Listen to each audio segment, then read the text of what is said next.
नमस्कार, मैं हूं संजय शर्मा। आप देख रहे हैं 4 PM गुजरात। गुजरात लॉबी के लिए राजीव जी का यह प्रोग्राम बड़ा खतरनाक होने वाला है, ना देखें तो ज़्यादा बढ़िया है। राजीव जी ने बहुत सारे घोटालों का जिक्र किया है, चंपत राय से के लेकर नृपेंद्र मिश्रा तक बातचीत की है। सीधा लेके चलता हूँ राजीव जी के पास, आपसे रिक्वेस्ट है, ये एक शॉर्ट फिल्म है। यूट्यूब खोलिए, 4 PM फिल्म को सब्सक्राइब करिए और जिंदगी रीलोडेड बहुत खूबसूरत पिक्चर है, देखकर बताइए कैसी लगी। 4 PM न्यूज नेटवर्क में बहुत बहुत स्वागत है राजीव नारायण जी। आपका कुर्ता आज बड़ा अच्छा लग रहा है, हरा हरा सा। राजीव जी, एक बहुत सीनियर आईपीएस डीजीपी रह चुके उत्तर प्रदेश के, योगी आदित्यनाथ जी के बड़े दुलारे डीजीपी थे। कल उनका फोन आया मेरे पास, वो बोले संजय भाई, मैं आपको और आपके राजीव जी को बहुत बधाई देना चाहता हूँ। मैंने, क्या हो गया? बोले, जब राम मंदिर जी का, भगवान राम के मंदिर का शिलान्यास हो रहा था, पूजा पाठ हो रही थी, तो आपके राजीव जी ने कहा कि यह बड़ा अशुभ रहेगा मंदिर, जनता के लिए भी अशुभ रहेगा, राजा के लिए भी अशुभ रहेगा। तो मैंने आपको बहुत कोसा। बोले, मेरा मतलब हिम्मत ही पड़ी कि मैं आपके मुंह पे आपको फोन करके कहता, आप मेरे दोस्त हो। लेकिन मुझे उस दिन आप पे बड़ा दुख लगा कि आप सेकुलर हो, तो इसके चक्कर में आप लोग सेकुलर होने के नाते भगवान को भी तिरस्कृत कर रहे हो, भगवान राम के मंदिर के लिए ऐसा कह रहे हो। तो मैंने बीच में टाका, मैं कहा भाई मैं क्या कह रहा था, वो तो राजीव जी कह रहे थे। बोले, लेकिन मंच तो आपका था, आप अगर नहीं चाहते वो प्रोग्राम को नहीं जारी करते। बोले, मुझे लगा कि 4 PM को कम से कम भगवान राम के मंदिर की जिस समय पूरी दुनिया में गूंज हो रही है, उस समय ये नहीं कहना चाहिए था, क्योंकि राजीव जी कह रहे थे ये जो अधूरा मंदिर है, जो पताका लहराई नहीं है, पताका लहराने के बिना मंदिर बन नहीं सकता, अधूरे मंदिर में मूर्ति रखी नहीं जा सकती, और बड़ा अशुभ काल में ये शुरुआत हो रही है। तो बोले, मुझे लगा कि राजीव जी की बात गलत है और आपकी भी बात गलत है। बोले, अब जो घटनाक्रम हुआ उसने मेरे को हैरान कर दिया, और राजीव जी के लिए मेरे दिल में इतना सम्मान बढ़ा दिया, इतना सम्मान बढ़ा दिया, जिसे शब्दों में नहीं कहा जा सकता। पूरे दुनिया क्या, अकेला आपका चैनल था और अकेले आपके जोशी थे जो राम मंदिर के निर्माण के समय, पूजा पाठ के समय कह रहे थे ये बड़ा अशुभ साबित होगा पूजा करने वालों का। और हकीकत यह है कि मोहन भागवत और प्रधानमंत्री नरेंद्र मोदी के मुंह पे इतनी ज्यादा काले कभी नहीं पुती। जी, भगवान जी, राम जी। के मंदिर में अगर चंदा चोरी हो जाए, ट्रस्ट का अध्यक्ष नृपेंद्र मिश्रा जैसा शख्स हो जिसने कार सेवकों पर गोली चलाने का आदेश एक तरह का दिया, क्योंकि मुख्यमंत्री के प्रमुख सचिव वही थे, उसको ट्रस्ट का अध्यक्ष बनाया नहीं जाना चाहिए था। और उसके बाद चंदा चोरी। और जब मैं प्रोग्राम आपका कर रहा था उससे 24 घंटे पहले बद्रीनाथ के कोष में भी गड़बड़ी की बात सामने आ गई। ओह! मेरे पास एक सज्जन आए मुंबई में, मुझसे बोले कि संजय जी, मेरे एक मित्र हैं, बोले हुँ, मुझसे, बोले कोई अच्छी जगह हो तो बताइए देश में। मैंने कहा किस मतलब के लिए? बोले, वो हमारे मित्र हैं जो वो मंदिर बनाना चाहते हैं। तो मैं कहा, मंदिर बनाने के लिए अच्छी जगह क्या होती है, कहीं पे भी मंदिर बना दीजिए। बोले, नहीं नहीं, हम लोग करीब 10-15 करोड़ का इन्वेस्टमेंट करते हैं। राजीव जी, मेरे तो होश उड़ गए सुन के। बोले, हमने कुछ जगह पे इन्वेस्टमेंट किया, 10-15 करोड़ का एक भव्य मंदिर बनाते हैं, ट्रस्ट बना देते हैं हुँ, और एक हुँ, भव्य मंदिर बना देते हैं। जैसे ही मंदिर बनता है तो उसकी हम ब्रांडिंग करते हैं, कुछ मीडिया को पैसे देते हैं, कुछ नेताओं को पैसे देते हैं, आइए हमारे यहाँ ब्रांडिंग करिए। वो बोले, 1 साल में वो मंदिर के हमारे ट्रस्ट की आमदनी 4 गुना हो जाती है। अगर हम 10 करोड़ लगाते हैं तो हर साल 40 करोड़ रुपए आने लगते हैं। इस तरह से हमने 7-8 जगह पे ऐसे मंदिर बना दिए हैं। मैंने माथा पकड़ लिया कि भगवान के नाम की भी फैक्ट्री शुरू हो गई है। हुँ। अब मैं ये देखा कि भगवान के नाम पर ये कैश, ये गोल्ड, ये सब लेना तो बंद कर देना चाहिए, क्योंकि कई और मंदिरों में धांधली शुरू हो रही है। तो जब वो एक्स डीजीपी साहब मुझसे ये कह रहे थे, तो मैंने उनसे कहा कि यही नहीं, जब ट्रंप महोदय शपथ ले रहे थे, पूरी दुनिया बड़ी हैरान थी और भारत के लोग हवन कर रहे थे, जिनके दिमाग में गोबर भरा है वो भक्त भगवान विष्णु की जगह ट्रंप की फोटो लगा के हवन कर रहे थे कि ट्रंप आ गए, हमारा बिल्कुल बल्ले बल्ले हो गई। मैं कहता हूँ राजीव जी कह रहे थे कि ट्रंप भारत के लिए एक राहु काल बन के आएंगे, ट्रंप भारत की हालत खराब कर देंगे। और मैं कहा, तब भी मैं हैरान था राजीव जी ऐसी बात क्यों कह रहे हैं, लेकिन सच में मैं जानना चाहता हूँ राजीव जी, हनुमान जी का कौन सा कनेक्शन था? पास में हनुमानगढ़ी है कि आपने हनुमान जी के प्रिय आराध्य भगवान राम के मंदिर के निर्माण के समय, जब एंकर एंकरियां डांस कर रहे थे भगवा कपड़े पहन के, उस समय आपने ये बोलने की हिम्मत जुटाई कि ये मंदिर आधा अधूरा मंदिर, इसको बनवाने वालों को पाप लगेगा, इनकी हालत खराब होगी। तो मैं जानना चाहता हूँ ये संकेत कैसे मिला, और सवाल मेरा ये है कि क्या ये ट्रस्ट बचेगा या ट्रस्ट वाले चंदा चोर जेल जाएंगे? जेल तो गए हैं, लेकिन छोटी मछलियां नहीं है, ये बड़ी मछलियां जो हैं, ये बड़ी मछलियां बची हुई हैं, तो क्या ये भी जेल जाएंगी? क्या संकेत दे रहे हैं आपके ग्रह, आपके सितारे, ये बताइए। जी, सबसे पहले अपने हनुमानगढ़ी से मैं शुरुआत करता हूँ आज। संजय जी, आप गवाह हैं, आपको आप भूल गए हो, मुझे याद है।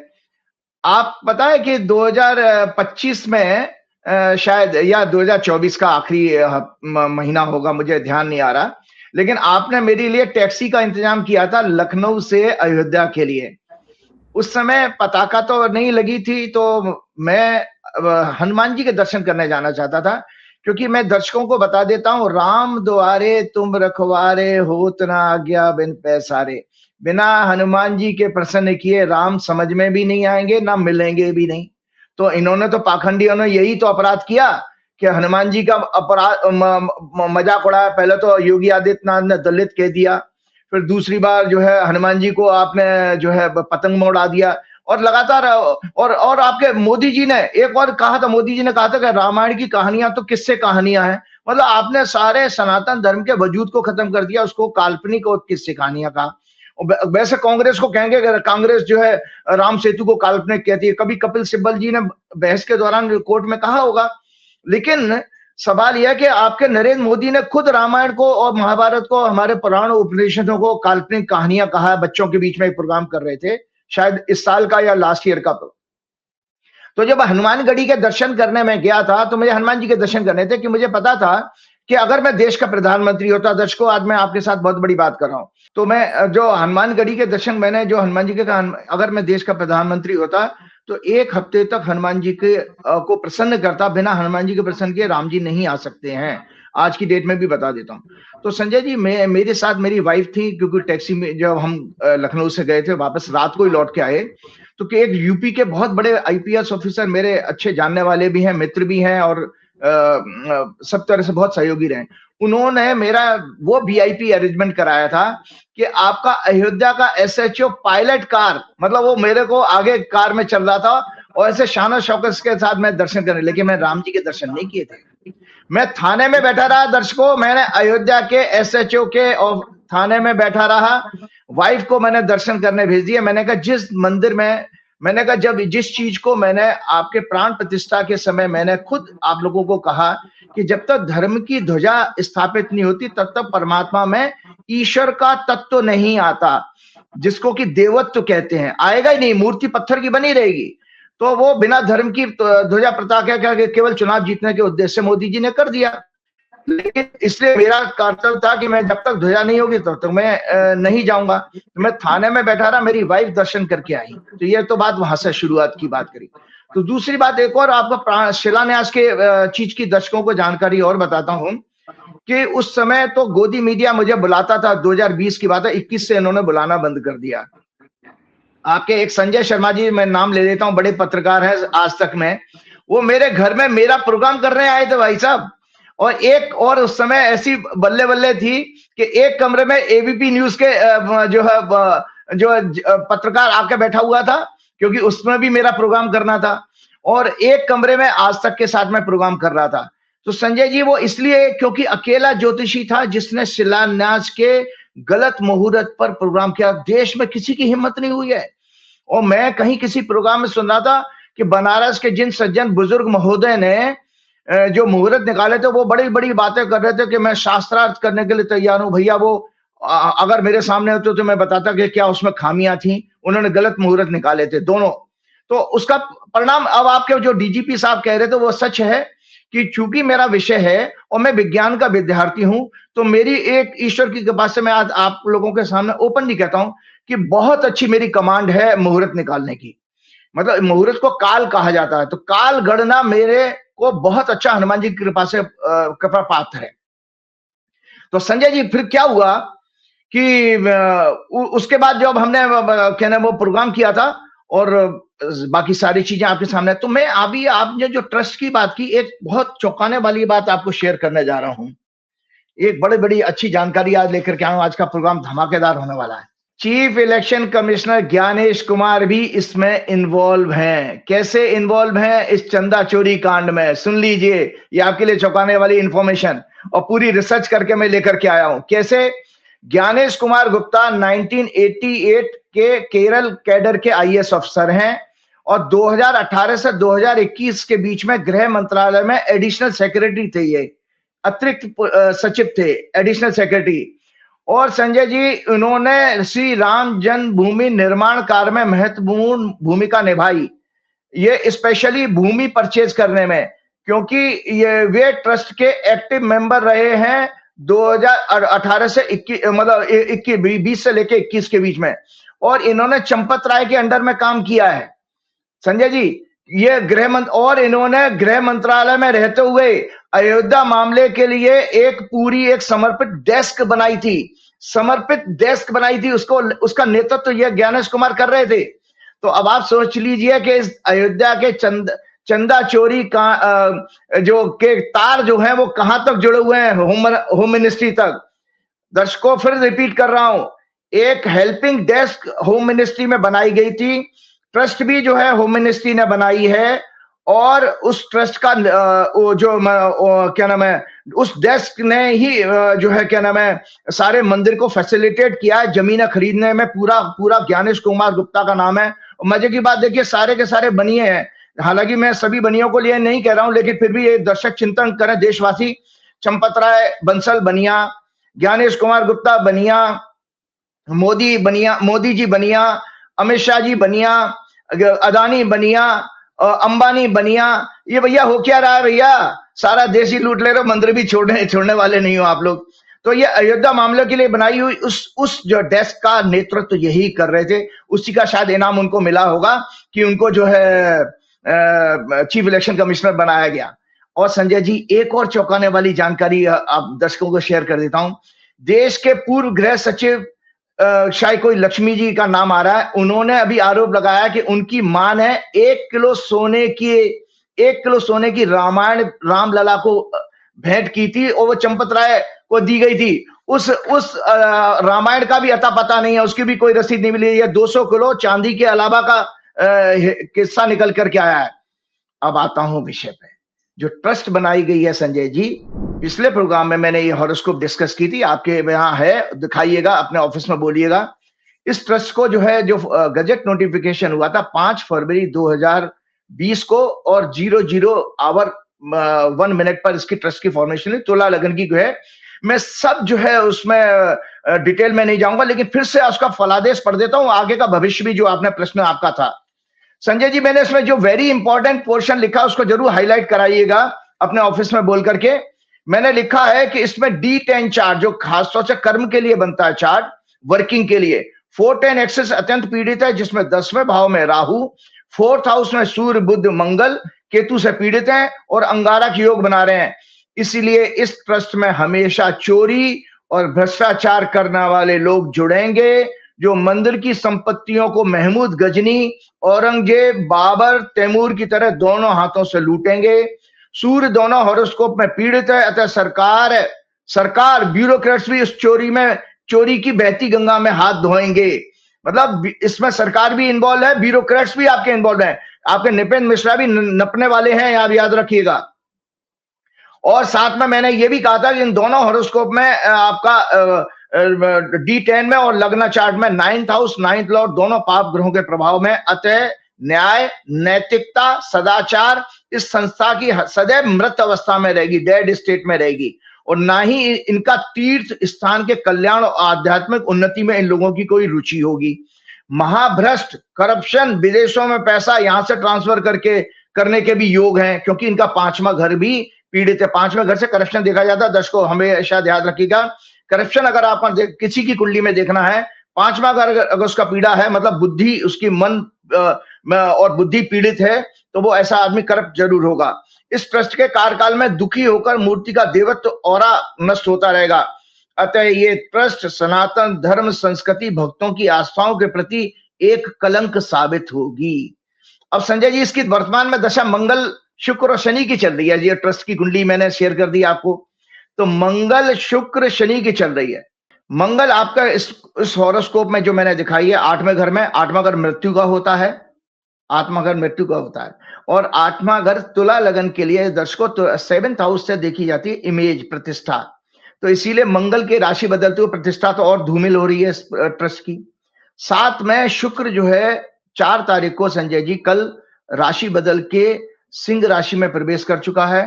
केतु वहां पहले से मौजूद है, मंगल चौथी दृष्टि से उसको पीड़ित कर रहा है और शुक्र क्या तुला लगन का स्वामी शुक्र है। तो संजय जी इस ट्रस्ट के ऊपर लिटिगेशन मतलब कोर्ट में कोई फैसला होने वाला है, इसके ऊपर केस होंगे, उसको भंग होने जा रही है ये ट्रस्ट। ये मतलब इस ट्रस्ट की आयु ज्यादा नहीं है, सूनर और लेटर दर्शकों ये ट्रस्ट भंग कर दी जाएगी, कानूनी इसके ऊपर कार्रवाई होगी, जिसका की शुरुआत कल शुक्र बदलने के साथ हो चुकी है। और रही सही शुरुआत और सरकारी लोगों के इसमें खुलासे होने जा रहे हैं जब 14 जुलाई को सूर्य राशि बदलेगा और कर्क राशि में आएगा, इनके 10वें भाव में। हमेशा मैंने आप लोगों को बताया है कि जब भी जो है संजय जी 10वां घर एक्टिव होता है तो पब्लिक डोमेन में आपके खुलासे एक्सपोज होते हैं, तो आपका खुलासा होने जा रहा है। अब एक जानकारी के लिए और आपको बताऊं, किसी महत्वपूर्ण नेता की एक छोटी सी जानकारी और कहता हूं, क्योंकि किसी बड़े पत्रकार ने मुझसे कहा था कि आप जरा इस बारी को इस प्रोग्राम में जरूर इस बात को शेयर कीजिएगा। तो संजय जी एक ट्रस्ट बनी थी, आपको पता है, नरसिम्हा राव जी के टाइम में भी। अब दोनों में प्रबंधन देख लिए दर्शकों, यहां तो इस ट्रस्ट में पूरा संघ और बीएचपी ने पूरा अपनी इनको बपौती मान लिया और अपनी प्राइवेट प्रॉपर्टी मान लिया, जबकि सारा का सारा मंदिर दर्शकों जनता के पैसे से, जनता के डोनेशन से, कैसे कैसे लोगों ने, गरीब से लेके अमीर लोगों ने अपनी सामर्थ्य से भी ज्यादा इसमें दान दिया गया। क्योंकि सच बात है कि 500 साल के बाद इतना बढ़िया सुंदर एक समय आया था जब भगवान राम का मंदिर बनने जा रहा था। तो इस ट्रस्ट में और उस ट्रस्ट में क्या फर्क था? देखिए ये राइट अप जरूर शेयर कर दीजिएगा, छोटा सा मैंने जल्दी में बनाया है, मैं पढ़ के बताता हूं। प्रधानमंत्री पीवी नरसिम्हा राव ने अपने कार्यकाल 91 से 96 में श्री राम मंदिर निर्माण के लिए एक रामालय ट्रस्ट गठित किया था। राम जमा आलय, आलय कहते हैं गृह को, राम का घर, संस्कृत का वर्ड है रामालय, उन्होंने नाम रखा था रामालय ट्रस्ट। रामालय ट्रस्ट गठित किया था, उसका उद्देश्य केवल अयोध्या में श्री राम मंदिर का निर्माण था। इसे व्यापक और अपॉलिटिकल बनाया गया, अराजनीतिक था ये। इसमें कोई बीएचपी और संघ के लोग नहीं थे, कोई पॉलिटिकल आदमी भी नहीं था, धार्मिक ट्रस्ट के रूप में पेश किया गया। इसमें सनातन धर्म के सभी शंकराचार्य, पीठाधीश्वर और हिंदू संप्रदाय के प्रमुख लोग शामिल किए गए थे। केंद्र सरकार ने अयोध्या अधिनियम 93 के तहत लगभग 67 एकड़ भूमि एक्वायर कर ली थी। नरसिंह राव को वीएचपी आरएसएस पर भरोसा नहीं था। दर्शकों ध्यान रखिएगा, उस समय के प्रधानमंत्री नरसिम्हा राव जो बहुत ही विद्वान थे और 17 भाषाओं को जानने वाले थे, और उनको आरएसएस बीएचपी पर भरोसा नहीं था। इसीलिए उन्होंने ना सौंप कर एक नई वैकल्पिक ट्रस्ट बनाई, जिसमें सभी हिंदू परंपराओं अद्वैत, द्वैत, विशिष्टाद्वैत आदि का रिप्रेजेंटेशन था। नरसिम्हा राव का ऑब्जेक्टिव बीजेपी वीएचपी को श्री राम मंदिर निर्माण राजनीतिक रूप से हवा देने से रोकना था। इसे सर्वसम्मति से बनवाना था। उन्होंने गुप्त रूप से सभी संतों से इसके लिए संपर्क किया। ट्रस्ट जो है 14 या 15 अक्टूबर 1994 को रजिस्टर्ड हुई, जो अभी भी पंजीकृत है लखनऊ में, अभी भी रजिस्टर्ड है ये।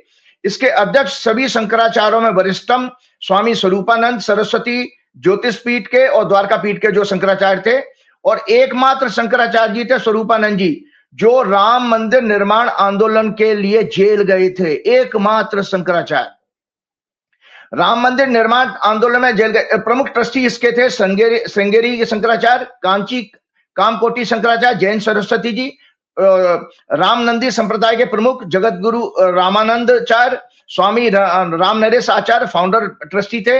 अन्य विभिन्न अद्वैत, उद्वैत, विशिष्टाद्वैत पीठों के प्रमुख वैष्णवाचार्य, रामानुज परंपरा, उत्तरादि मठ, वल्लभाचार्य, गौड़ीय, चैतन्य संप्रदायों के गुरु, अयोध्या के महंत और अन्य हिंदू संगठनों के प्रतिनिधि इस ट्रस्ट में शामिल किए गए थे। ट्रस्ट पंजीकृत होने के बाद भी मंदिर निर्माण नहीं हो सका। उसका कारण यह था कि 94 में सुप्रीम कोर्ट ने प्रेसिडेंशियल रेफरेंस वापस कर दी और मैटर इलाहाबाद हाई कोर्ट के लिए ट्रांसफर कर दिया। 96 के लोकसभा इलेक्शन में कांग्रेस चुनाव हार गई और सरकार बदल गई। भूमि विवाद और अदालती प्रक्रिया लंबी चली। अंततः 2019 में सुप्रीम कोर्ट के फैसले से राम मंदिर निर्माण कार्य का होना संभव हो पाया। तो संजय जी, ये दोनों ट्रस्टों के डिफरेंस देख लीजिएगा। कहां तो आपने बीएचपी और आरएसएस के लोग भर दिए और कहां क्या नाम है इस चीज का। और मैंने आपके पिछले प्रोग्राम में लगातार दो प्रोग्राम में बताया कि आप दर्शकों इसमें चोर योग स्पष्ट किए, बीजेपी की हॉरोस्कोप है और ये आपके जो है आरएसएस की हॉरोस्कोप है, जो मैंने आपके पास भी है, ऑफिस में जरूर दिखाइएगा। दोनों को एक साथ लगा के दिखाइए कि कैसे मैंने बताया था इन दोनों हॉरोस्कोप में चोर योग हैं। और ये पुस्तक बार बार जरूर दिखाइएगा, ये दर्शकों देख लीजिएगा, इसमें कई सारे योग हैं ज्योतिष के।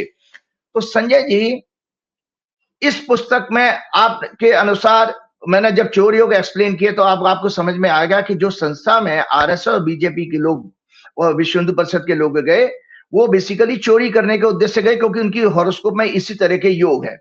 अब संजय जी, एक हॉरोस्कोप आज मेरे पास आई है, हालांकि मेरे पास बहुत बड़े एस्ट्रोलॉजर के जरिए आई है। ये हॉरोस्कोप है दर्शकों चंपत राय जी की। चंपत राय जी का, हालांकि उनका विकिपीडिया में गलत डेट ऑफ बर्थ दी गई है, ये दर्शकों देख लो, मैंने जल्दी हाथ से ही इस पर नोटिंग की है और इसी से आप लोगों को बताने जा रहा हूं कि क्या आगे होने वाला है। पहले तो मैंने बता दिया ट्रस्ट तो जाएगी। चंपत राय जी का भविष्य क्या है और चंपत राय जी कैसे व्यक्तित्व होने चाहिए, ये आज आपको बताने जा रहा हूं। इनका जन्म जो है, और ये चंपत राय कंफर्म कर सकते हैं, मेरा काम एक एस्ट्रोलॉजी का है, मेरे पास जो डेटा आया मुझे कुंडली चर्चा करनी है, ये सही है गलत मैं चंपत राय जी के विवेक पर छोड़ता हूं। 11 नवंबर 1946 को नगीना में उत्तर प्रदेश में इनका जन्म होता है और उस समय कुंभ लगन की यह कुंडली है। राहु और चंद्रमा इनके चौथे घर में पीड़ित हैं। 18 डिग्री का राहु है और लग्न भी 17 डिग्री का है, मतलब लग्न की और राहु केतु की डिग्री बराबर है। तो ऐसा व्यक्तित्व जो है थोड़ा सा नेगेटिव माइंडसेट का जरूर होगा। और शनि इनका 15 डिग्री 41 मिनट का छठवें घर में है। 10वां घर इनका बहुत पीड़ित है, जिसमें केतु है, वक्री बुध है, मंगल है और वक्री शुक्र है, जो 5 डिग्री 27 मिनट का है। संजय जी, मृगशिरा नक्षत्र में इनका जन्म होना चाहिए। वीनस शुक्र इनका मृत्यु भाग की डिग्री में, इनकी आयु के लिए खतरा है।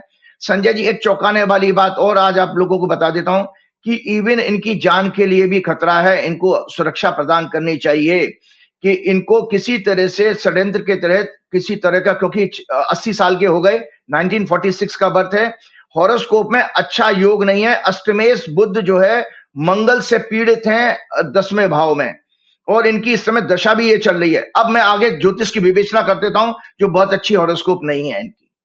ये सूर्य और जो है बृहस्पति इनके जरूर अच्छे बैठे हैं 9th हाउस में, तो अच्छी आत्मा तो है, लेकिन कभी कभी क्या होता है, गुड सोल भी व्यसन माया के कारण, क्योंकि 10वां घर अगर किसी का पीड़ित होगा पाप ग्रहों के प्रभाव में, दर्शकों सुन लो ना, 410 एक्सेस अगर पाप ग्रहों के प्रभाव में किसी की हॉरोस्कोप में पीड़ित है तो ऐसा व्यक्ति मायाग्रस्त संसार में कार्य करेगा। वो आध्यात्मिक हो, चोला तिलक लगा लेगा, गेरुआ कपड़े पहन लेगा योगी आदित्यनाथ की तरह, लेकिन वो माया से जुड़ा रहेगा। तो ये चंपत राय जी का है।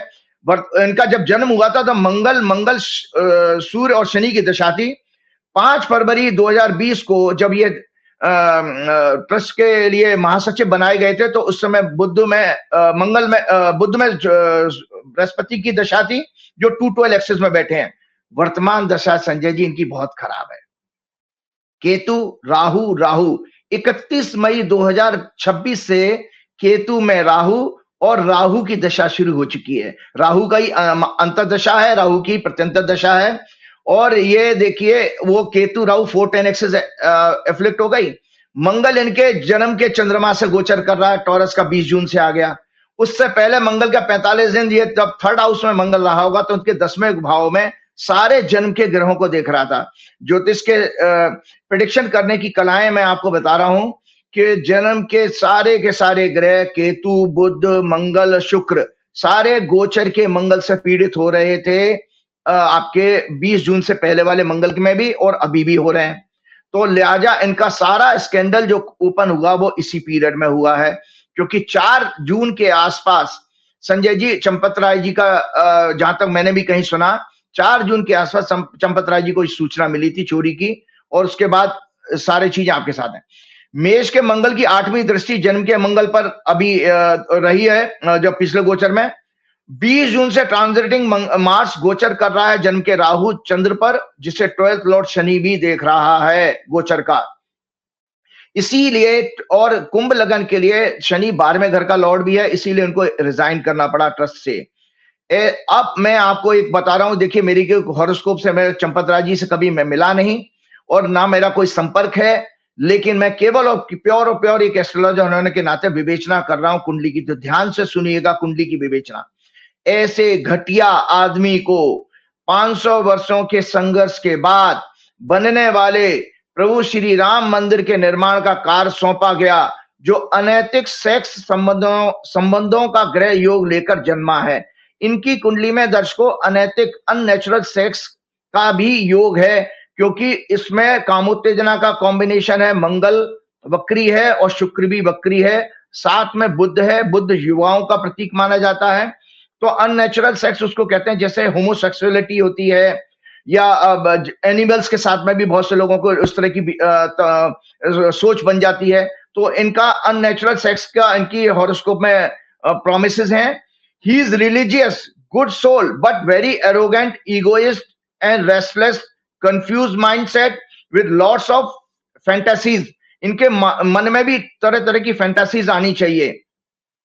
इनकी हॉरोस्कोप में मंगल बुध कर्म स्थान में पैसे की हेराफेरी और चोर योग का संकेत दे रहे हैं। मैंने बीजेपी की कुंडली, आरएसएस की कुंडली दिखाई थी, और पिछले प्रोग्राम में अमित शाह की हॉरोस्कोप को भी बताया था कि उनका भी नीच का मंगल बुध को देख रहा है, जो नीच के सूर्य के साथ में दूसरे घर में बैठा है।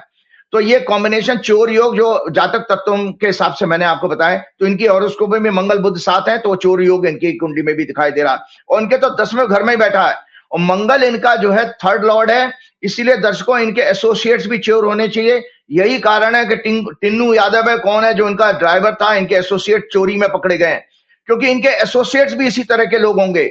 और इस तरह के लोगों की जैसे इनकी हॉरोस्कोप है, इनको किसी तरह का इनके इंटरेस्ट के हिसाब से, जो मैंने अननेचुरल सेक्स कहा है, इस तरह के इंटरेस्ट के हिसाब से इनको ब्लैकमेलिंग किया जा सकता है, जो इनकी सबसे बड़ी जो वीकनेस है। इंपॉर्टेंट क्या है, 7 जुलाई के बाद इनके कष्ट और बढ़ेंगे। 5 जुलाई को हमारा प्रोग्राम आ रहा है, 7 जुलाई को इनके जेल जाने के योग बन रहे हैं इनकी कुंडली के अनुसार, क्योंकि सर्प दृष्टिकोण में इनका शनि और शुक्र इनकी कुंडली का सर्प दृष्टिकोण में है। सर्प दृष्टिकोण का मतलब है बंधन योग से माना जाता है, जेल योग के लिए। इनकी चंद्र कुंडली दर्शकों और भी ज्यादा खराब है। ये पीछे आप इसको भी दिखाइएगा।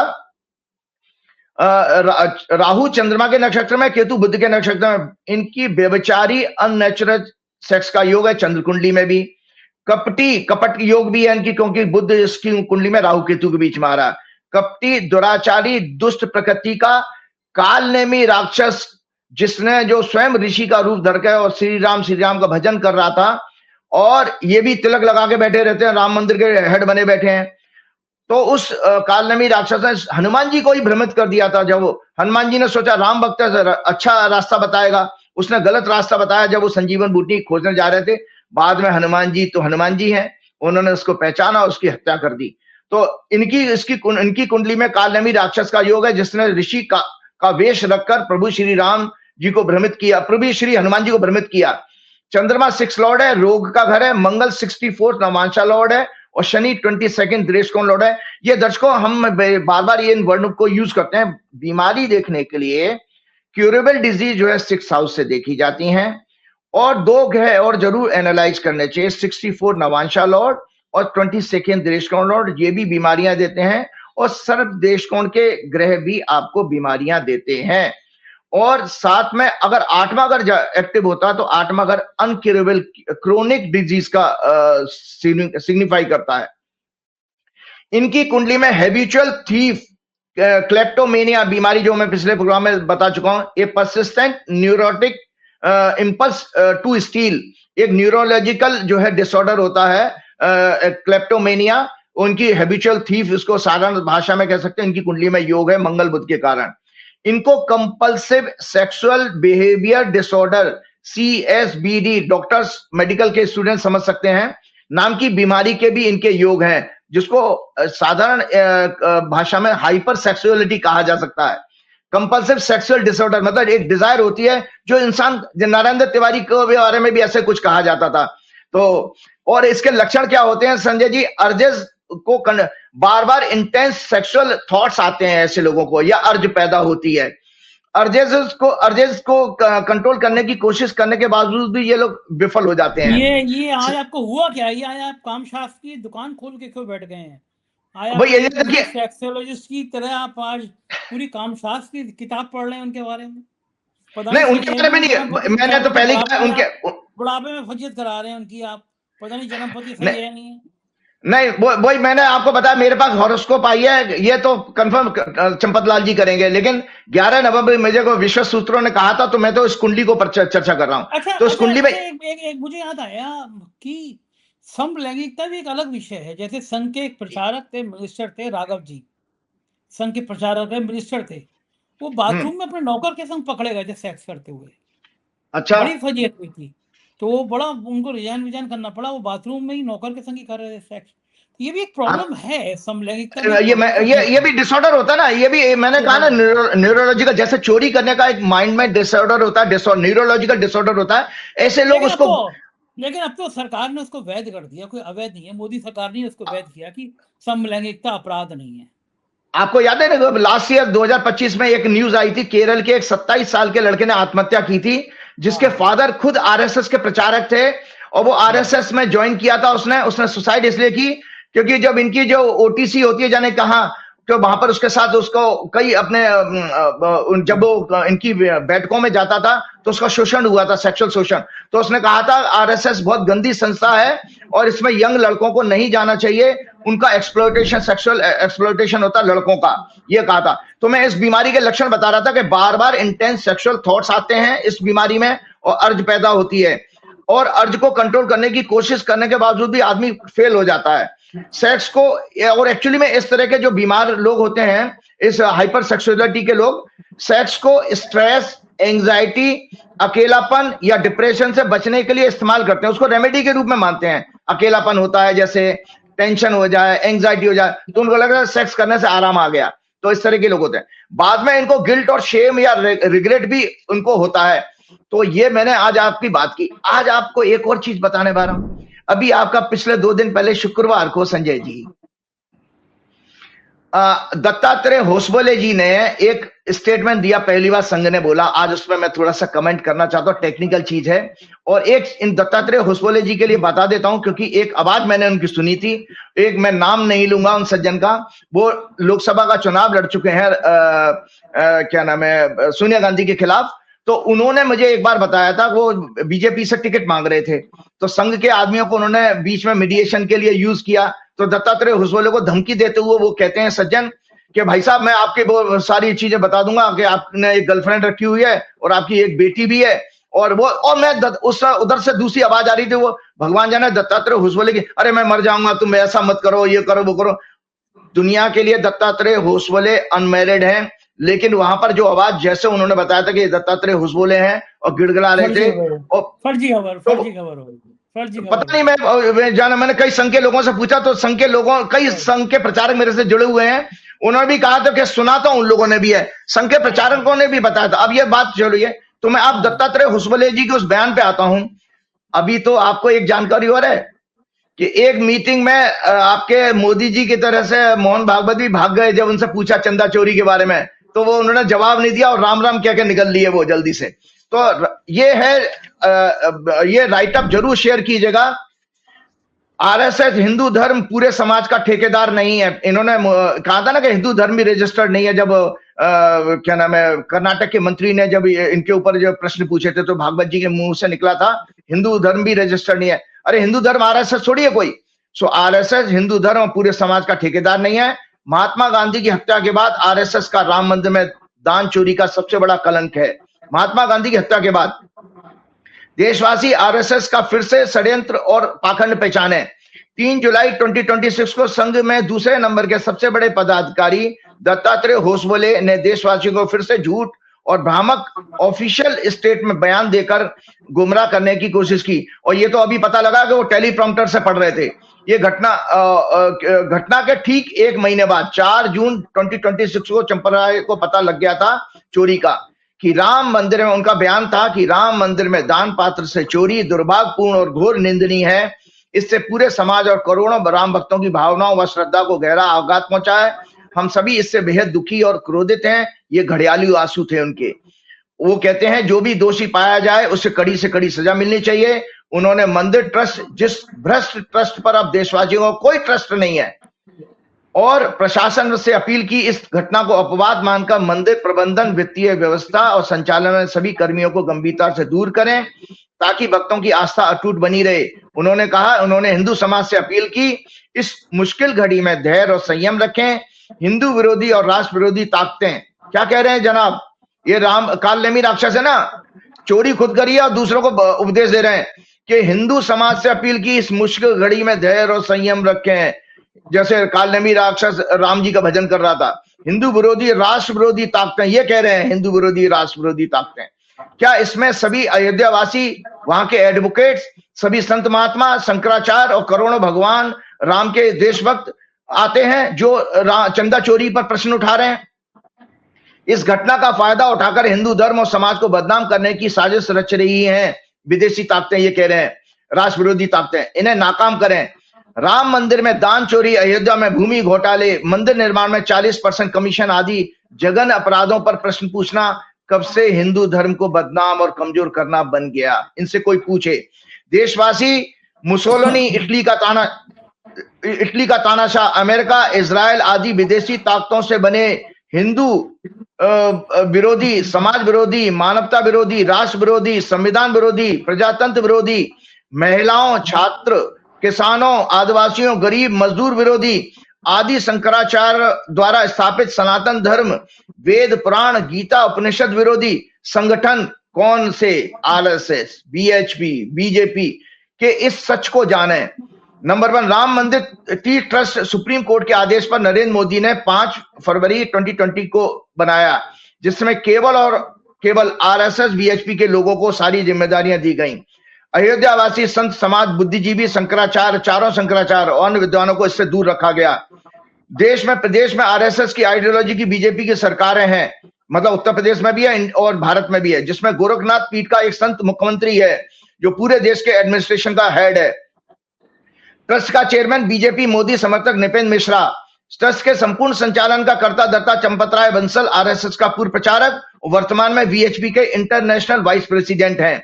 अनिल मिश्रा आरएसएस के प्रचारक और प्राण प्रतिष्ठा में मोदी भागवत के साथ क्या नाम है, यजमान बने थे, वो एक्टिवली इसको देख रहे थे।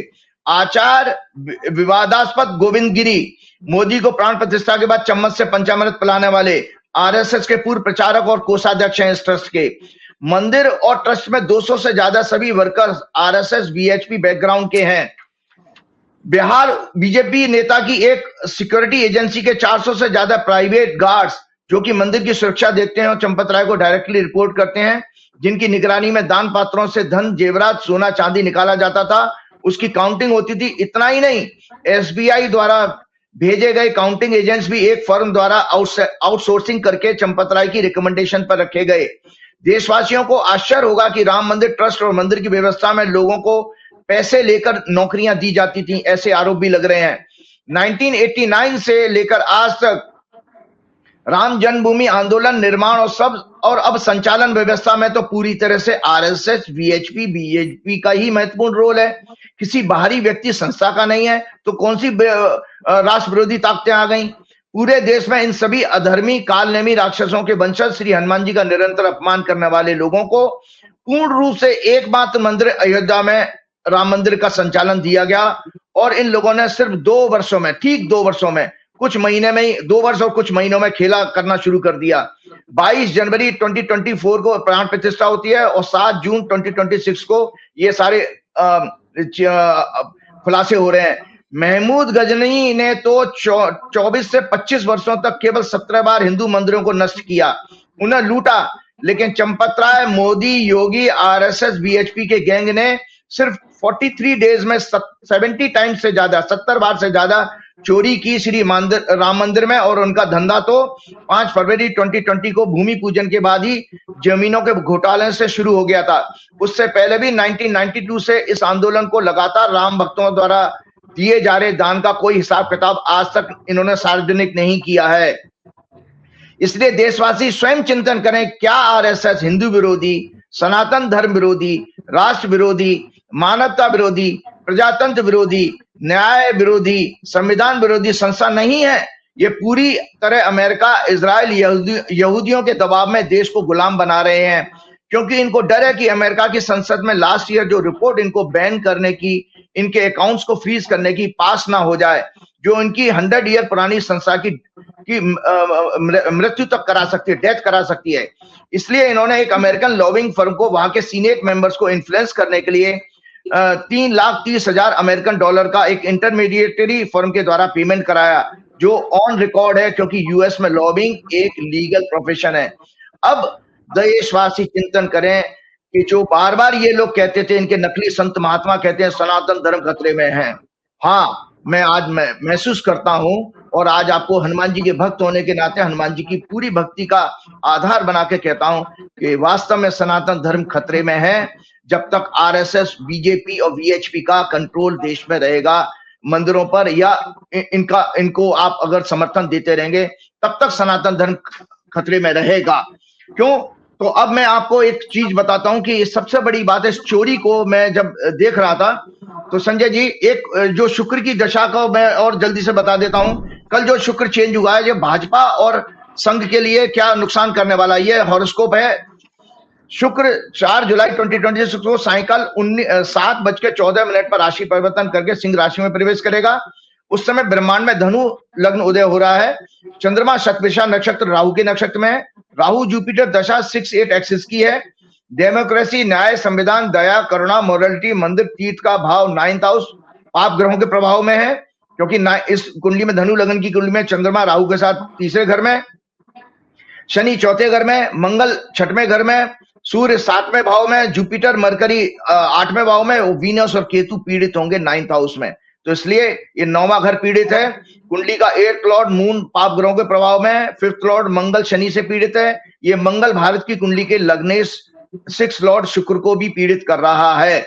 इसीलिए ये जो शुक्र का ट्रांजिट है, जो महीना भर 27 दिन रहता है संजय जी, तो भारत की हॉरोस्कोप 15 अगस्त 1947 वर्तमान दशा चल रही है मंगल राहु शनि। भारत की हॉरोस्कोप में लग्नेश और 6th Lord Venus 4th house domestic affairs में 4थे घर में प्रवेश कर चुका है, जहां वो मंगल और केतु से पीड़ित है। भारत के लिए समय अत्यंत दुखद समाचार लाने वाला होगा। कई वाहन दुर्घटनाएं, एयर, रोड और रेल, फायर इंसिडेंट्स बढ़ेंगी, आतंकवादी हमले होंगे, होस्टाइल वेदर के कारण जान माल का भारी नुकसान। ये समय व्यापक आंदोलन का होगा, जिसमें देश के कई वर्गों से छात्रों को शिक्षा में करप्शन के मुद्दे पर, फार्मर्स, सामान्य वर्ग, दलित वर्गों का समर्थन भी मिलता रहेगा। भाजपा सरकार संविधान को बदलने का असफल प्रयास करेगी, जिसके कारण धार्मिक स्थलों, तीर्थ स्थानों पर व्यापक भ्रष्टाचार, कॉरिडोर करप्शन, जमीन घोटालों में पूरे विपक्ष सहित आम जनता आंदोलित होगी, जो हिंसक रूप ले सकता है। सरकारी की दमनकारी कार्रवाई के बाद ये आंदोलन और तेज हो जाएगा। भाजपा की कुंडली में इस शुक्र के परिवर्तन का क्या फर्क पड़ेगा 6 अप्रैल 1980, क्योंकि इनकी चंद्रमा में शुक्र की दशा चल रही है।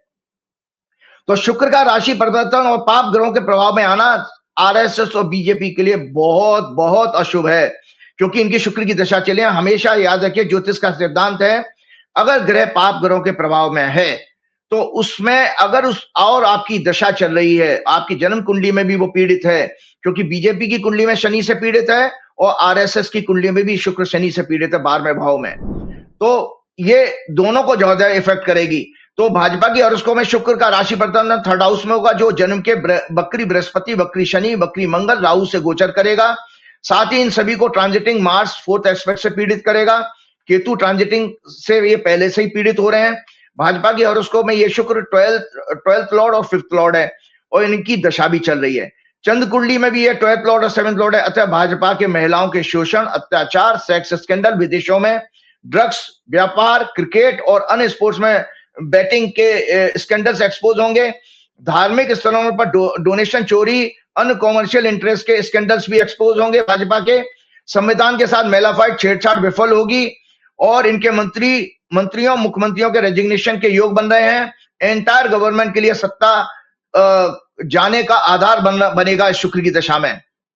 आरएसएस की हॉरोस्कोप 27 सितंबर 1925, वर्तमान दशा शुक्र सूर्य और राहु की चल रही है। इनकी भी शुक्र की महादशा है जो 2 जून 2026 से 27 जुलाई 2026 तक रहेगी राहु की प्रत्यंतर दशा।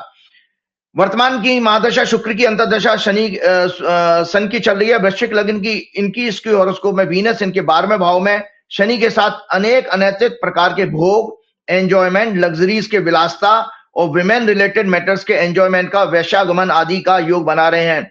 स्पेशली विदेशी भूमि पर मनी लॉन्ड्रिंग, ट्रेडिंग एक्सेट्रा के द्वारा इनका ब्लैक मनी अर्न करने का भी इनकी कुंडली में योग है। आरएसएस की कुंडली में वीनस बृहस्पति के नक्षत्र में है और शनि राहु के नक्षत्र में है। Unnatural sex, male to male, जिसको होमो सेक्सुअल कहते हैं, का भी योग इनकी हॉरोस्कोप में है। इनका नैतिकता, धर्म, संस्कृति, परंपराओं, न्याय, डेमोक्रेसी का 9th हाउस अत्यंत पीड़ित है। ये शनि की 10वीं दृष्टि से और राहु से धर्म, संस्कृति, तीर्थस्थानों के कारक देवगुरु बृहस्पति भी शनि मंगल से पीड़ित हैं, जो कि 5th लॉर्ड शिक्षा और 5th हाउस को भी पीड़ित कर रहे हैं। ये शुक्र 4 जुलाई को इनके 10वें भाव में प्रवेश करेगा, जहां केतु और मंगल से पीड़ित होगा। अतः इस ऑर्गेनाइजेशन पर विदेशों में भी अनैतिक कार्य करने, धर्म संस्कृति के पाखंड को फैलाने और अन्य अपराधों के लिए कार्रवाई हो सकती है। भारत में भी इनके ऊपर, इनकी कार्यप्रणाली के ऊपर लिटिगेशन के केस फाइल हो सकते हैं, क्योंकि मंगल इनकी बर्थ हॉरोस्कोप का 6th लॉर्ड है, जो 6th हाउस से लिटिगेशन देखते हैं। इन्हें जनता के आंदोलन का भी सामना करना पड़ेगा। लग्नेश मार्स का 10th लॉर्ड सन के साथ और 8th लॉर्ड 11th लॉर्ड बुध का प्लेसमेंट एम्बिशन सक्सेस के 11th हाउस में ये स्पष्ट करता है। इस संस्था का ऑब्जेक्टिव केवल और केवल सत्ता और भारत के रिसोर्सेज पर कंट्रोल करना है।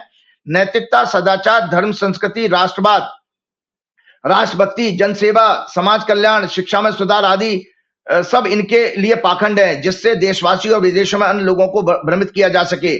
इसलिए चाइना, इटली का मुसोलिनी, मोसाद, इजराइल के इनके आदर्श हैं, जिसका प्रत्यक्ष उदाहरण है कि भारत के संविधान के अनुसार अनरजिस्टर्ड ऑर्गेनाइजेशन का हेड, जो कि डेमोक्रेटिक तरीके से चुना नहीं जाता, आम जनता के टैक्स के पैसे से चल रही विशिष्ट सुविधा जेड प्लस सिक्योरिटी का भोग कर रहा है। इनके कई प्रचारक, राज्यपाल, वाइस चांसलर, प्रोफेसर, मिनिस्टर्स, कई मिनिस्टर्स गवर्नमेंट डिपार्टमेंट्स में ऑफिशियल पोजीशन पर बैठकर टैक्स पेयर के पैसे से सैलरीज प्राप्त कर रहे हैं। और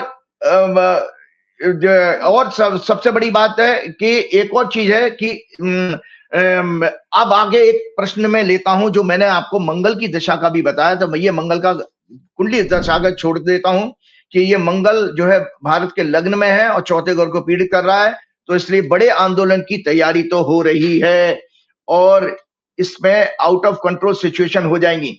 संजय जी, एक चीज और मैं बता रहा हूं आज आपके लिए। 15 मार्च दर्शकों, मैंने 15 मार्च के प्रोग्राम में संजय जी आपके यहाँ संवत्सर की 2083 की रौद्र संवत्सर की कुंडली चर्चा की थी। मैंने कहा था कि इनके इकोसिस्टम मतलब जो उनको सपोर्ट करे, गोदी मीडिया है, कॉर्पोरेट के लोग हैं, फिल्म एक्टर्स हैं, है ना, जितने लोग इनको, और ब्यूरोक्रेट्स भी हैं, इनके भी स्कैंडल्स एक्सपोज होंगे, ये मैंने कहा था। तो देखिए 15 मार्च के बाद की घटना, आरएसएस फंस गई, बीएचपी भी फंस गई आ रही है और कॉर्पोरेट के लोग भी फंसेंगे। तो ये अब आपको एक प्रत्यक्ष एक ताजा उदाहरण बता रहा हूं, ये राइटअप है, जरूर शेयर कीजिएगा संजय जी। सबसे पहले आपने कहा था ना, मैंने कहा था एक चीज है कि याद रखिए, मैंने एक आपको लोगों को ये बताई थी कि एक महाभारत का कोट शेयर किया था, हमारे कर्म हमें उसी तरह, महाभारत का ये कोट है, हमारे कर्म हमें उसी तरह पहचान लेते हैं, पीछा करते हैं, जैसे कि जानवरों के झुंड, हर्ड में गाय का बछड़ा अपनी मां गाय को पहचान लेता है। अर्थात सभी को अपने अच्छे या बुरे कर्मों का फल इसी जीवन में उनका फलों का परिणाम भोगना पड़ेगा। तो संजय जी, ये जो टेक्निकल चीज बता ना, कॉर्पोरेट का लोगों का मैंने बात कही थी ना, इसके साथ ही हम आगे प्रोग्राम को एंडिंग की तरफ जा रहा है हमारा प्रोग्राम। भाजपा संघ मोदी के इकोसिस्टम को काल का दंड। वेदांता ग्रुप का, ध्यान से सुनिए दर्शकों, वेदांता ग्रुप के मालिक Anil Agarwal belongs to a modest Marwadi family of Patna, Bihar. Currently he resides in London. Anil Agarwal Bhajpa संघ के प्रमुख समर्थक रहे हैं और अभी भी इन्होंने अकाउंटिंग ईयर 25 में बीजेपी को 97 करोड़, लास्ट ईयर से चौगुना डोनेशन दिया। इलेक्टोरल बॉन्ड्स के जरिए टोटल 26 करोड़ की फंडिंग की बीजेपी को। इनके 2 बच्चे थे, एक बेटा और एक बेटी। अभी जनवरी 2026 में इनके एकमात्र बेटा अग्निवेश अग्रवाल, जो यूएस न्यूयॉर्क में स्कीइंग दुर्घटना के बाद हॉस्पिटल में रिकवर हो रहे थे, अचानक हार्ट फेल होने से उनका निधन हो गया, जिसे अनिल अग्रवाल ने अपने जीवन का सबसे अंधेरा दिन बताया था। क्योंकि ये देखिए काल का दंड है, एकमात्र बेटा था वो भी चला गया। तो ये भाजपा को समर्थन करने वाले अंधभक्त देखें कि आपको हनुमान जी किस तरह से दंड देने वाले हैं। इसी तरह संजय जी, आज मैं एक चौंकाने वाली बात कर रहा हूं, मैं एक ज्योतिषी होने के नाते चर्चा कर रहा हूं, मेरे किसी से द्वेष नहीं है, ना अमित शाह से। अमित शाह जी की ये हॉरोस्कोप है दर्शकों। अमित शाह जी की हॉरोस्कोप में भी 5वां घर पीड़ित है, पंचमेश भी नीच के मंगल से पीड़ित है, और चंद्र कुंडली में भी है। अतः मैं अमित शाह जी आपसे प्रार्थना करूंगा कि आप ये गंदे काम और अधर्म के काम छोड़ दीजिएगा। परमात्मा आपको भी कुछ इस तरह के दंड की प्लानिंग कर रहा है। अमित शाह 22 अक्टूबर 1964 को मुंबई का जन्म है, कन्या लगन की बर्थ हॉरोस्कोप में 5th Lord 5th house Shani और शनि इनका मंगल के नक्षत्र में प्लेस्ड इन 6th हाउस, जो कि 6वें घर में बैठा है, और 8th लॉर्ड और नीच के मंगल से पीड़ित हो रहा है। मंगल का डिस्पोजिटर चंद्रमा 8th हाउस में मंगल की राशि में है।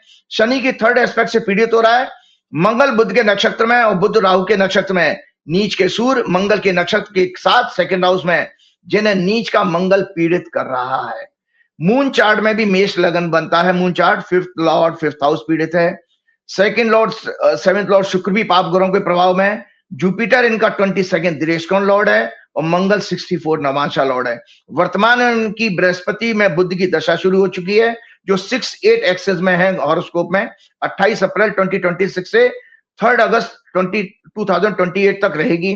अतः हमें अपने आधार्मिक कर्मों का त्याग करना चाहिए। मैं एक आचार्य होने के नाते अमित शाह जी आपको सलाह दे रहा हूं, आपको आधार्मिक कर्मों का त्याग करना चाहिए स्वयं के लिए, और अपने एकमात्र पुत्र के लिए आने वाला समय अनेक अशुभ समाचारों का योग बना रहा है, जिसे काल का दंड ही मानना चाहिए। स्वयं प्रभु श्री राम भी नहीं बदल पाएंगे, क्योंकि काल का दंड उन्होंने भी भोगा है, उसको उन्होंने देव कहा है। राम जी ने भी भोगा है। देखो, पत्नी उनकी चोरी हो गई, उनके पिताजी मर गए, किसी चीज को राम जी ने रोका नहीं। संजय जी, इसी तरह से एक हॉरोस्कोप बहुत दिखाने जा रहा हूं। इस प्रोग्राम में मैंने आपको 31 मई 2026 के प्रोग्राम में ये शेयर किया था, गौतम अदानी जी की हॉरोस्कोप। मैं बार बार ये बता रहा था कि एक किस तरह से आपके इकोसिस्टम को परमात्मा दंड देने जा रहा है। तो भारत के एक मशहूर कॉर्पोरेट लीडर गौतम अदानी, जिनका बर्थ 24 जून 1962 को अहमदाबाद में वृषभ लग्न और कुंभ राशि में हुआ था। इनके बारे में मैंने 31 मई के प्रोग्राम में आपको एक एस्ट्रोलॉजिकल एनालिसिस आप लोगों से शेयर की थी। इनके ऊपर यूएस कोर्ट में चल रहे कुछ मैटर्स में सेटलमेंट के रूप में total penalty $293 million American dollar देने का डिपार्टमेंट ऑफ जस्टिस डीओजे ने समझौता किया था। इसके लिए अदानी ग्रुप ने डोनाल्ड ट्रंप के और अमेरिका के सबसे बड़े महंगे अटॉर्नी को हायर किया था। गौतम अदानी पर 6 मिलियन सिविल पेनल्टी लगी थी, और 12 मिलियन अमेरिकन डॉलर सागर अदानी पर लगी थी, टोटल 18 मिलियन। इसके अतिरिक्त ट्रेजरी सेटलमेंट में अदानी एंटरप्राइजेज ने 275 मिलियन भी जमा किया था, जो कि ईरान सैंक्शंस वायलेशन के लिए जमा किए गए थे। डिफेंडेंट्स को परमानेंटली रेस्ट्रेंट किया गया इस ऑर्डर के अनुसार, एंजॉइन किया गया सिक्योरिटीज फ्रॉड लॉस का उल्लंघन करने से। सिविल पेनल्टी का भुगतान कोर्ट जुरिडिक्शन मेंटेन रखा गया एनफोर्समेंट के लिए। तो टोटल पेनल्टी इन्होंने पे की $293। और इसके अतिरिक्त अदानी ग्रुप ने 10 बिलियन अमेरिकन इकोनॉमी में इन्वेस्टमेंट करने का लगभग 84,000 करोड़ रुपया बनता है। जो अदानी जी ने पैसा जमा करने का डिपार्टमेंट ऑफ जस्टिस में इनका केस सेटल हुआ था, वो 27,894 करोड़ है। और जो 10 बिलियन डॉलर बनता है 84,000 करोड़ का, इन्होंने पैसा क्या नाम है अमेरिका में इन्वेस्टमेंट करने का कहा। 15,000 जॉब्स डेवलप करने का प्रस्ताव डिपार्टमेंट ऑफ जस्टिस डीओजे को दिया गया था, जिसके बाद यूएस ने ये चार्जेस ड्रॉप कर दिए। लेकिन संजय जी, फिर उसी बात पर काल के दंड के ऊपर बता रहा हूं। 27 जून 2026 को लेटेस्ट न्यूज है, डीओजे ने 18 मई 2026 को ब्रुकलिन की एक federal court eastern district court of New York में क्रिमिनल इंडाइटमेंट को डिसमिस करने का मोशन फाइल किया था। उन्होंने कहा कि प्रोसिक्यूशन डिस्क्रिप्शन के तहत अब इस मैटर पर कोई संसाधन खर्च नहीं करना चाहते। गोदी मीडिया, गोदी म्यूचुअल फंड इन्वेस्टर ने इस डेवलपमेंट को खूब चीयर किया और अदानी ग्रुप के शेयर्स में जबरदस्त उछाल आया कि उनको भाई अदानी जी के केस खत्म हो गए, लेकिन विधाता को कुछ और ही मंजूर था। लेकिन 26 जनवरी 2026 को डिस्ट्रिक्ट जज निकोलस ने इस मोशन को इमीडिएट अप्रूव करने से मना कर दिया। जज ने डीओजे के आर्गुमेंट को बहुत संक्षिप्त, सतही और अनक्लियर बताया और कहा कि इसमें sufficient facts and legal basis नहीं दिए गए हैं। इस तरह यह केस फिर से रिवाइव हो गया है।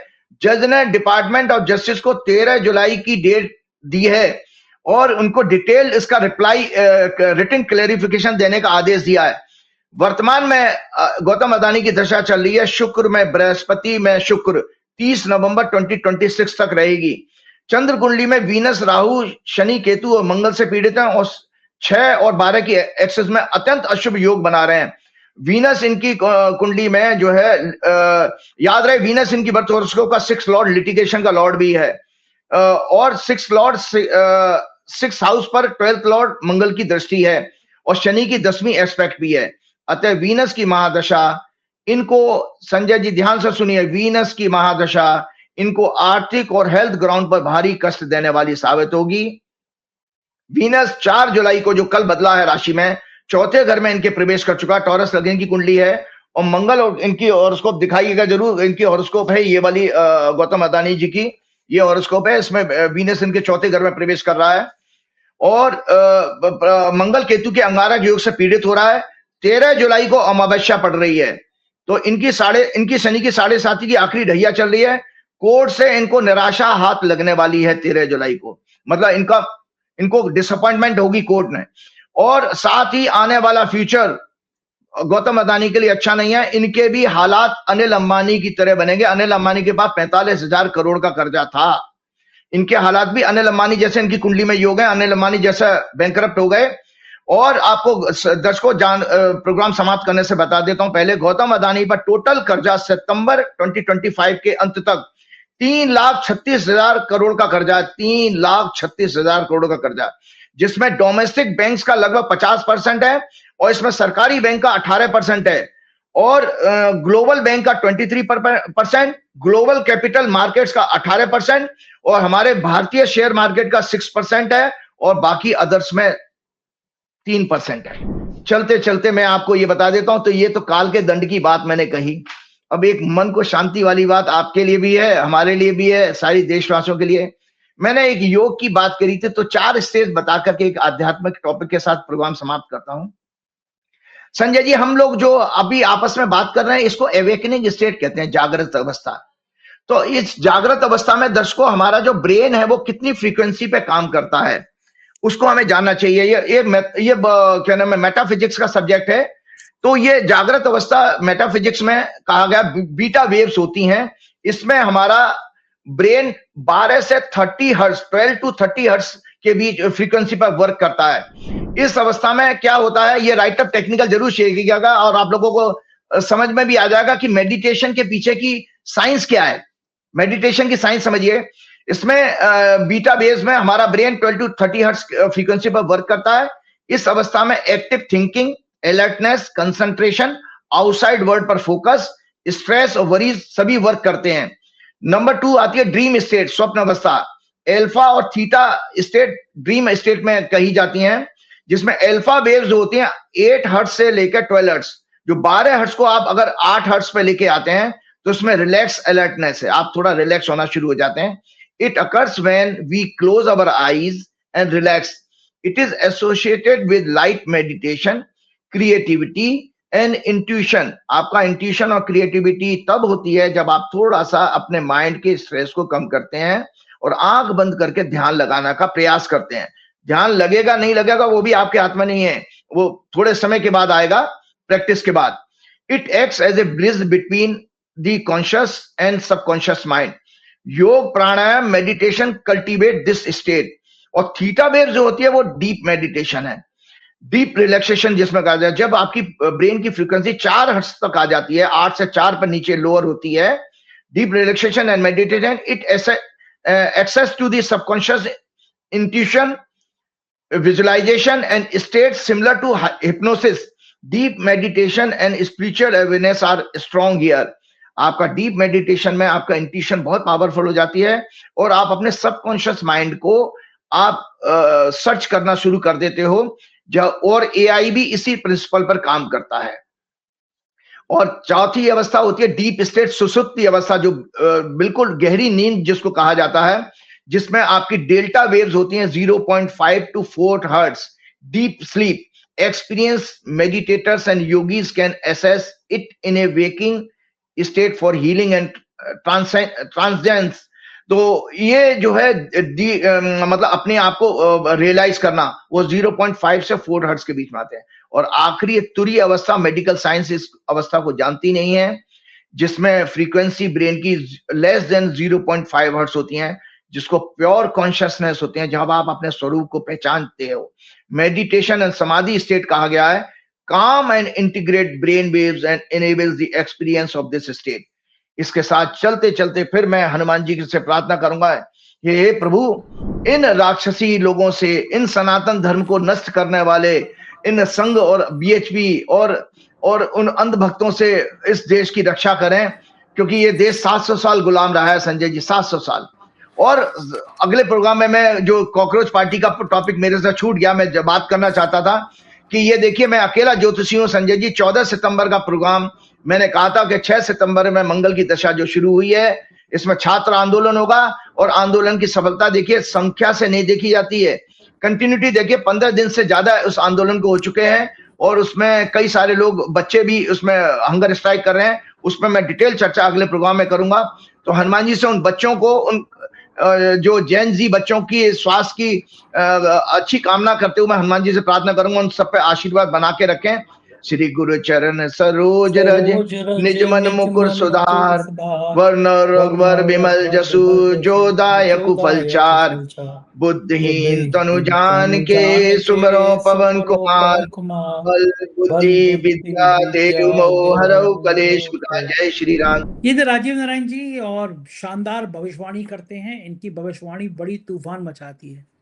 इस बार जो उन्होंने कहा है वो चौंकाने वाला है, क्योंकि इन्होंने जब राम मंदिर बन रहा था तब भी ये कहा था कि राम मंदिर, आधे अधूरे राम मंदिर बनवाने वाले लोगों का बड़ा बुरा हाल होने वाला है, और वो हो रहा है। कैसी लगी बातचीत बताइएगा जरूर। शुक्रिया, थैंक यू।